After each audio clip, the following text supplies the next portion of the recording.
how to update a new password in the Ring app. So first open the Ring app, then your home screen should look something like this. From here, tap on the three lines on the top left corner of your screen. Then tap on the account settings option. Here, scroll down until you see an option called password. Then tap on it. Then after a few moments, Ring will direct you to this page. Then again, scroll down until you see an option called password, and right next to it, you will see a small option called update.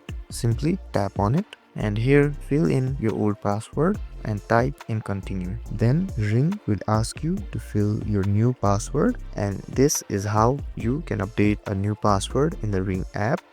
If you found this video helpful, don't forget to like, share and subscribe, and hit that notification bell so you don't miss any of our videos. Thank you so much for watching, and I'll see you guys in the next video.